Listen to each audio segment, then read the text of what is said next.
Greetings, my fellow travelers. This is a section of the Brook Shields settlement I don't normally visit.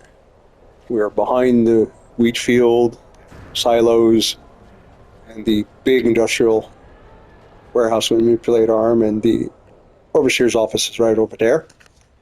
And here's a triplex, actually.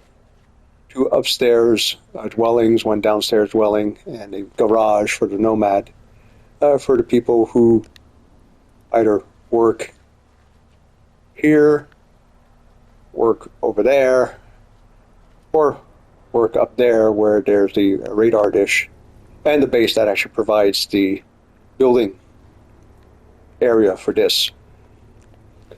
So I've changed my view from the exo-craft, so I shouldn't be bouncing off the ceiling when I get on board. Oh, goody. All right, and so what I'm doing, assuming I don't kill too many rocks, is going to the ocean and try the exo-craft. No, don't kill the tree. That's one of mine. Because as somebody, a couple of people have cheerfully pointed out to me that, well, could use the exo-craft to just float. The thing is, the exo-craft is nowhere as fast as the roamer, and the question becomes is whether or not it's comparable in speed to the Nautilon. And oh, for crying out loud!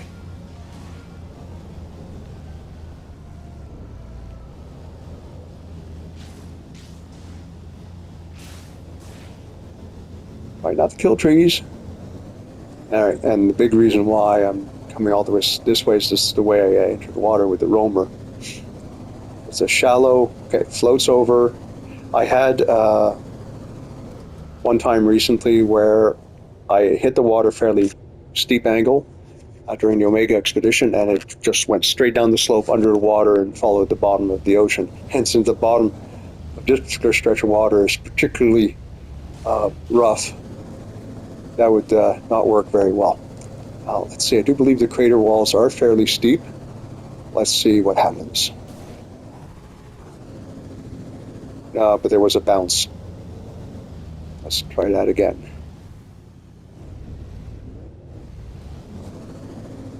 Yeah, okay, if you hit the water at a sharp enough angle, you will go under. If you hit the water at a shallow angle, you'll float over, which is, well, useful to know, I guess. I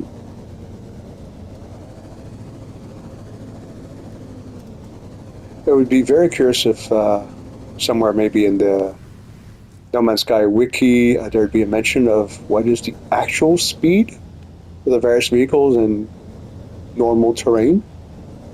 Because I am very curious as to what is the speed of the Nomad versus the Nautilon. Because if it's comparable, then certainly I would actually prefer to zip around in this guy. No matter how boring it might just be. Okay, that's where I am. This is Gecktown. And you need to make a few of the smaller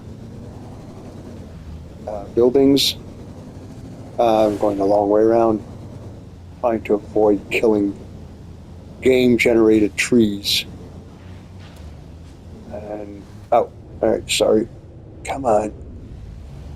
And the reason why I'm coming the long way around, come on.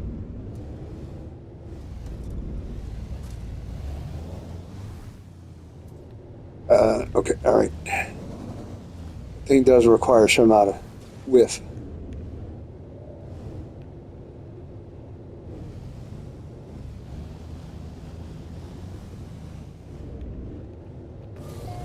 Is this guy now? I don't know where bike is. I think I need to put a couple more of those. They're kind of, well, cute.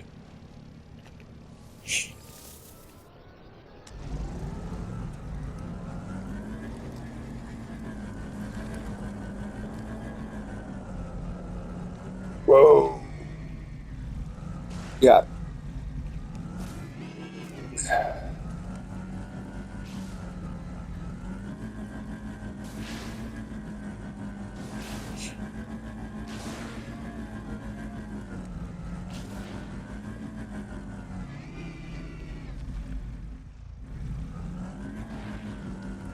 Whoa, whoa, whoa, whoa, what the fuck?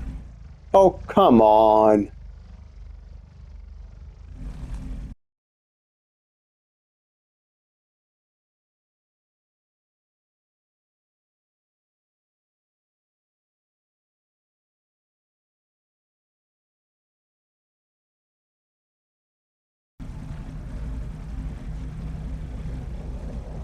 Okay, it's doing the same thing as the Colossus. It's crawling.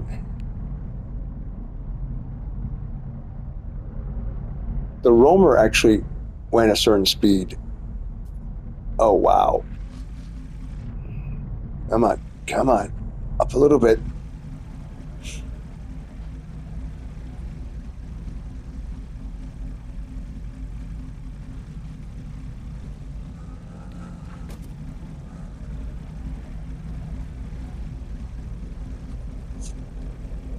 Trying to find somewhat more flat terrain.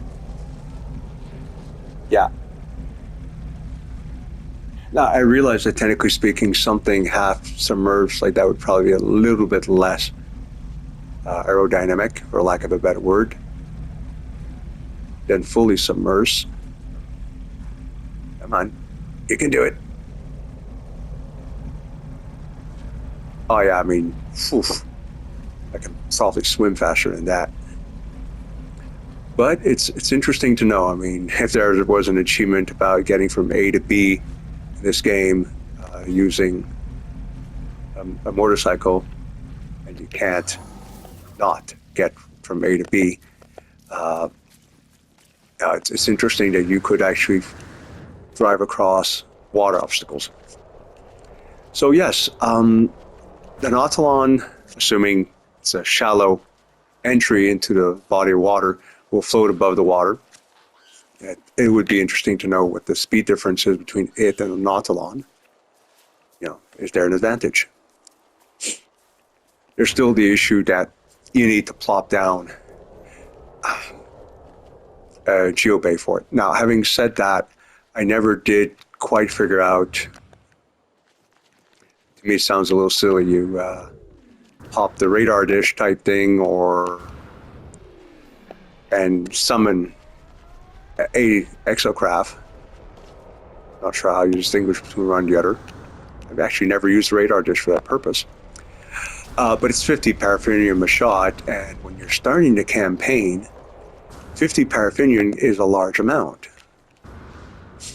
Especially if you don't have any paraffinium on the world you're in. So just plopping down geobays, for each section of a quest, and there's like, what, 4?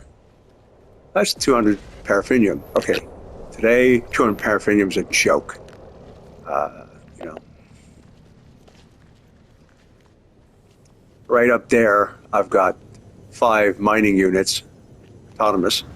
They each generate 250 paraffinium in an hour, so it's irrelevant. So I'm just very quickly going back to, yeah, and 16, count them, 16 autonomous mining units plopped up on the ground. And yeah, for the heck of it, I have fed carbon to all of them and just watch them go for 1 hour. Come back and it's like Christmas came early. Well, it's 4,000 copper.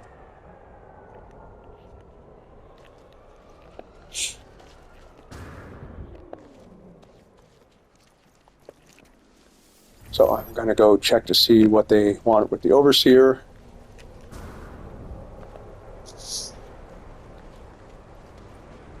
Something's landing.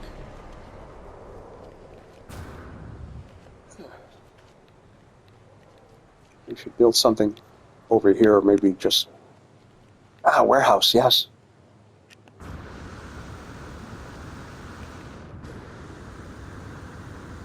I already got a warehouse. one could argue it's a warehouse for the roamer. Oh, small warehouse for this guy. Yeah.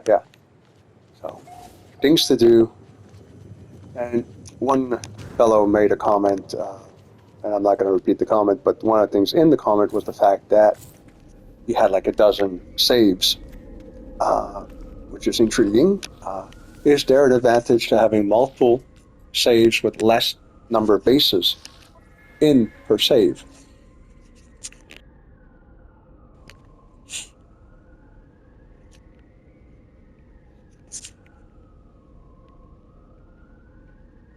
Citizens are fairly happy, I believe.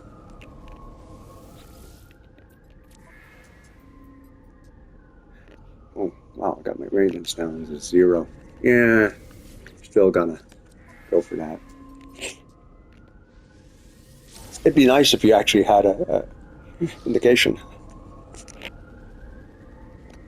If you had an indication of how much over 100 you are, and what and an indication as to how much from that 100% is deducted when something goes amiss.